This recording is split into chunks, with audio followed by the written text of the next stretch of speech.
সেই দিনের ঘটনায় যে এখানে একটি অগ্নিসংযোগের ঘটনা ঘটেছিল, সেই অগ্নিসংযোগের ঘটনার তদন্তের ব্যাপারে এবং ওইখানে ওপেন এয়ার থিয়েটারের সামনে যে গাড়ি যে একটা দুঃখজনকভাবে একটি ছাত্র আহত হয়, সেই ব্যাপারে যাতে তদন্ত হয় সেই রকম প্রস্তাবও এসছে।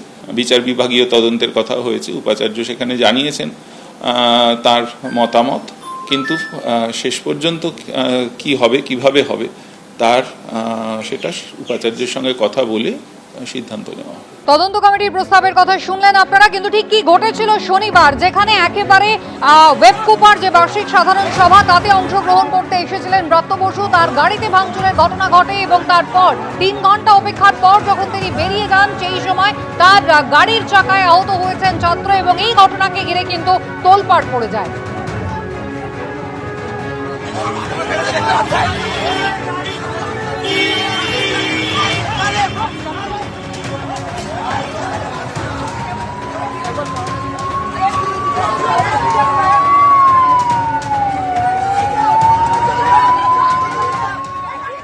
যাদবপুরের এই সমস্যার সমাধান একটা কড়া প্রশাসনিক সমাধান। যাদবপুর তো পশ্চিমবাংলার বাইরে নয়, ওখানে যে যাবে তার বিরুদ্ধে কয়েকটা হাতে গোনা ছেলে বিক্ষোভ দেখাবে, তাদের গাড়ি ভেঙে দেবে, গাড়ি ঢুকতে দেবে, বেরোতে দেবে না, এ সহ্য করা যায় না। এই একটা অসহ্য বাদরামির খেলা এখানে চলে। এর আগে বাবুল সুপ্রিয়কে আটকেছে, এরাই এর আগে জগদীপ ধনকরকে আটকেছে, এবার এরা ব্রাত্যকে আটকালো, ঢুকতে বাধা দিল, বেরোতে বাধা দিল। ওই ছেলেটা দুর্ভাগ্যজনকভাবে যদি আহত না হয়ে যেত তাহলে তো বিশ্ববিদ্যালয়ের কোনো ছাত্রের সিম্প্যাথি দেখাবার কেউ থাকতো না। এটা ওদের লাগ ভালো যে ও আহত হয়ে গিয়েছে, সেটা খুবই দুঃখজনক ব্যাপার। আমি ওদের বলবো যাদবপুর বিশ্ববিদ্যালয়ের বামপন্থী ছাত্রদের ক্ষমা চাওয়া উচিত ব্রাত্যর প্রতি ব্যবহারের জন্যে, এবং এটা বলা উচিত যে আমরা এরপর আর কাউকে বিশ্ববিদ্যালয়ে ঢুকতে বাধা দেব না, নইলে ওদের বিরুদ্ধে কড়া ব্যবস্থা নেওয়া উচিত। রাজনৈতিকভাবে তো নামাই যায়। অরূপ বিশ্বাস বলেছে যে 1 মিনিটে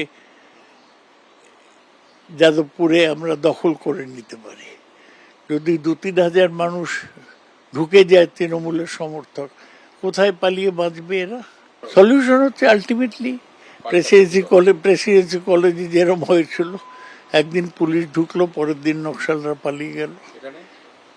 এখানে সেই রকম কিছু ভাবতে হবে। প্রশাসনিক ব্যবস্থা নেব না রাজনৈতিক ব্যবস্থা নেব, এই সিদ্ধান্ত মুখ্যমন্ত্রী স্তরে হবে। রাজনৈতিক ব্যবস্থা নিলে 2-3 হাজার তৃণমূলের লোক ঢুকেই যাবে, তারপর থেকে আর ওরা আসবে না। আর প্রশাসনিক ব্যবস্থা নিলে 1000 খানেক পুলিশ ঢুকেই যাবে, তারপর থেকে ওরা আসবে না। বড় বড় মাতব্বরেরা তারা সব ডায়লগবাজি করতে নেমে গেছে। গাড়িতে উঠতে পারে না, না ধরলে, এত বয়স হয়েছে, সে লোক বলছে 2-3 হাজার লোক ঢুকিয়ে দেবো যাদবপুর।